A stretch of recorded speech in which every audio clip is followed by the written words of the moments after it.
मित्रों, प्रणाम आपको। आज का जो विषय है वो कुछ समाज से रिलेटेड है और बड़ा ज्वलंत विषय है। इस बीच में लगातार एक चीज जो समाज को खोखला कर रही है और समाज के लोग उसके धीरे धीरे अभ्यस्त क्या एक तरह से मजबूरी में आदी होते जा रहे हैं। निश्चित रूप से वो विषय है भ्रष्टाचार की व्यापकता। कोई ऐसी जगह अब नहीं दिखाई देती जिसको आप कह सकें कि ये भ्रष्टाचार मुक्त है। पहले आमतौर पे कहा जाता था कुछ विभागों को कि यहाँ भ्रष्टाचार तो होता ही है, लेकिन शिक्षा जैसे पवित्र कार्य में भ्रष्टाचार की कोई गुंजाइश तब नहीं थी। और उसका कारण था कि नैतिकता का जो मापदंड इतना ऊंचा था कि शिक्षक समाज में परम पूज्य था। आज बाकी विभागों को तो चलिए छोड़ दीजिए, अगर कोई चौराहे पे पुलिस का आदमी ट्रक से पैसा ले रहा तो दिखाई पड़ रहा है भ्रष्टाचार, लेकिन उससे कई गुना भ्रष्टाचार इस शिक्षा विभाग में व्याप्त है। और उस भ्रष्टाचार को सहने के लिए निश्चित रूप से हमारा छात्र के पिता, गार्जियन सभी मजबूर हैं। किसी भी विभाग में कोई कार्य इस समय मेरा जो अनुभव कहता है कि बिना पैसे के होना एक दुरूह कार्य है। मेरा जो अनुभव इधर रहा है, कोई ऐसी जगह नहीं है। आपको अपने कॉलेज की मान्यता लेनी है, आपको कोई भी कार्य ऐसा नहीं है। छोटे छोटे कार्य कहने के लिए ऑनलाइन है, बहुत सारी चीज, लेकिन नहीं, कहीं न कहीं कोई न कोई लकवा है जो ऑनलाइन की पूरी उपयोगिता को खत्म करता है। कहीं न कहीं कोई ऐसी पेच है जिसमें समाज के लोग भ्रष्टाचार सहने के लिए मजबूर हैं। और उसके चलते अब है क्या कि समाज में भी रेस्टिविटी नहीं रही। नया यूथ या नए लोग धीरे धीरे अभ्यस्त होते जा रहे हैं। उनके दिमाग में है कि अरे यार, रोड़ा अटकाने से काम विलंब होगा, क्यों ना कुछ पैसे दे के काम करा लें। जैसे एक अनुभव मैं साझा करूं कि बहुत सारे बच्चे, चूंकि मैं शिक्षक रहा हूं, तो पूछते रहे कि साहब बच्चे की मार्कशीट में नाम गलत हो गया है, पिता के नाम गलत हो गए हैं। अगरा विश्वविद्यालय में मैं 3 चक्कर 4 चक्कर गया हूं, कोई पूछने वाला नहीं है। हर बार उसका समय बर्बाद हो रहा है, पूरे दिन भर पेन ले रहा है, पैसा खर्च हो रहा है और उसका काम जीरो, कुछ नहीं हो रहा। तब क्या करें? तो ऐसे धीरे धीरे दलालों की एक संस्कृति पैदा हुई जो उन कामों को साठ गांठ करके पैसे के लेन देन से करवाते रहे। और निश्चित रूप से गार्जियन मजबूर ऐसे लोगों को खोजता रहा है कि मेरा काम साहब 1 बार 2 बार में आप करवा दीजिए, जो पैसा होगा मैं आपको दे दे रहा हूं। कोई भी काम हो, आप पेंशन में चले जाएं, जो जेन्युइन काम है आपके, कोई ऑफिस ऐसी नहीं रह गई जहां पे ईमानदारी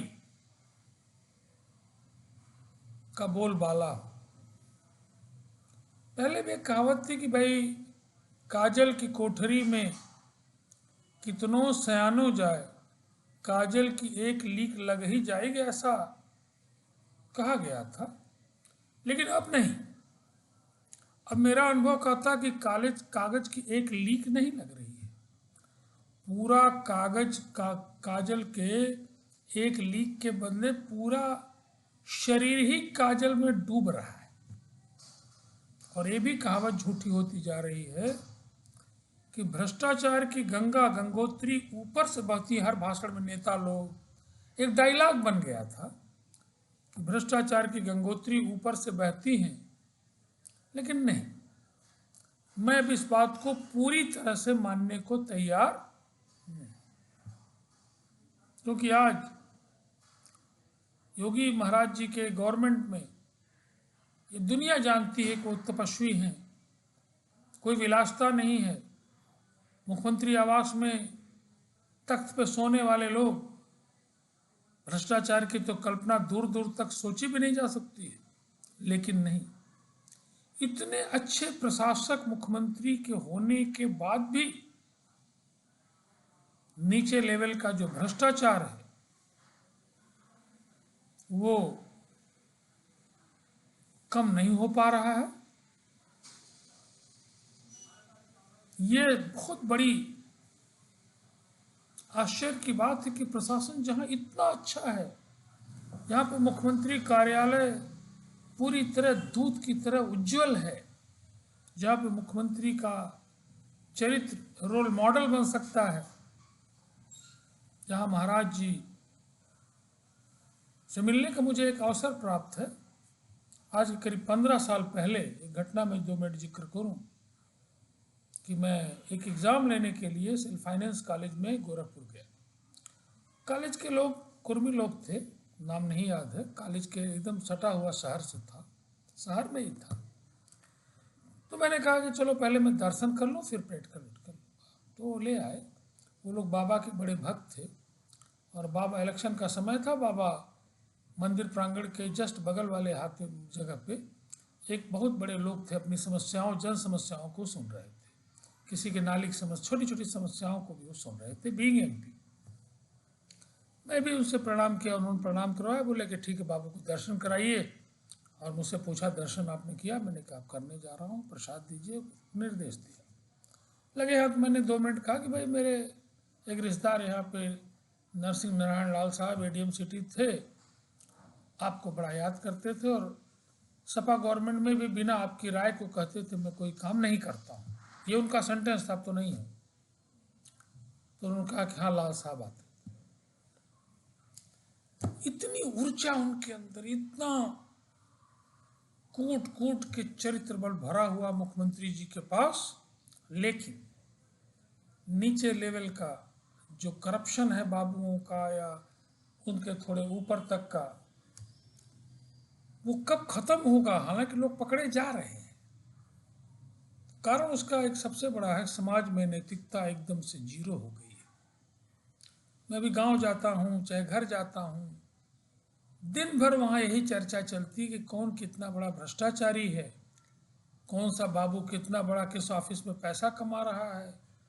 उसके महिमा मंडन की जो चौराहे चौराहों पे गाँव में जो चर्चा है, ये नए यूथ के माइंड को पॉल्यूट करने के लिए काफ़ी, जिसका असर है कि नीचे लेवल तक दीमक की तरह भ्रष्टाचार फैला हुआ है।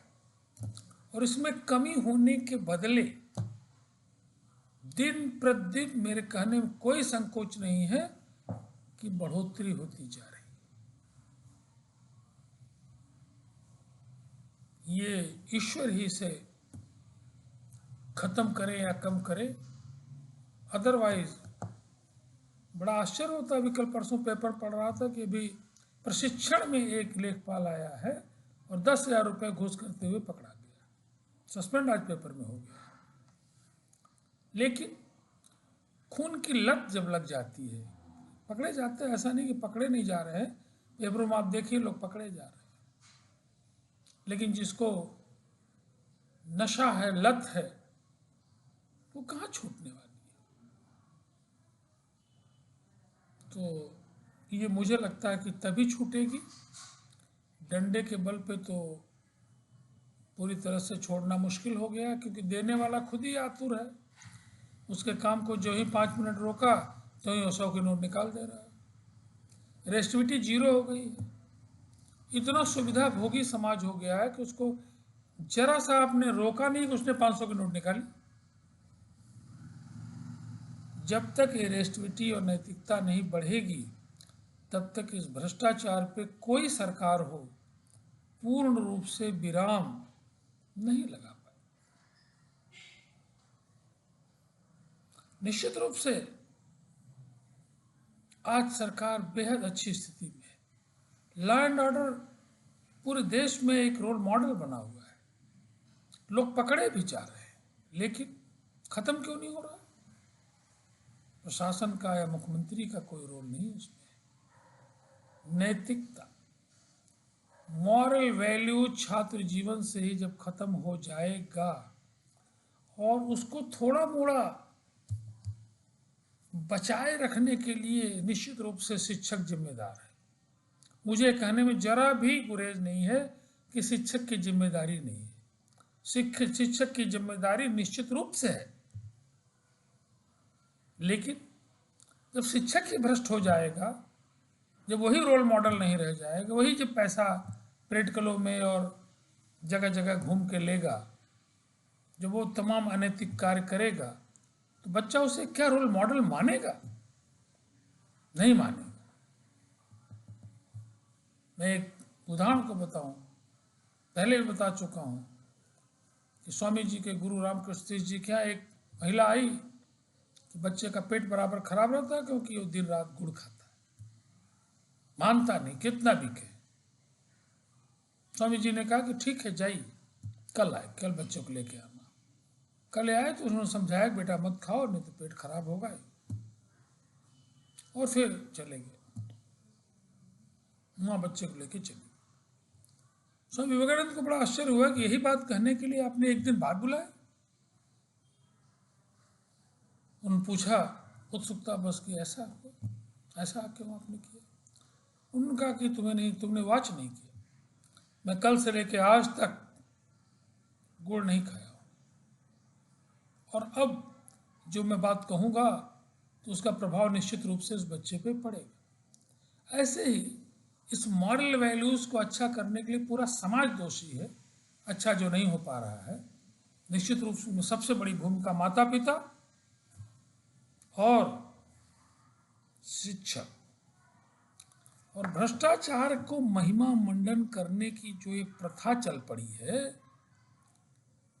भ्रष्टाचारियों को थू थू करने के बदले उनका जो महिमा मंडन, उनकी बड़ी बड़ी गाड़ियों की प्रशंसा, उनके जीवन शैली की प्रशंसा, 2-2 हजार की पेन बाबू जो लेके चलता है उसकी प्रशंसा, ये समाज को खोखला कर रही है।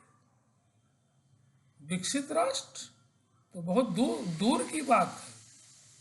किसी पर्टिकुलर स्थान पे बंगलौर में घुमा के विकसित राष्ट्र आप नहीं, जो पूरा जनमानस है, जो 80% बिलबिला रहा है गरीबी से, मैं उसकी बात कर रहा हूं।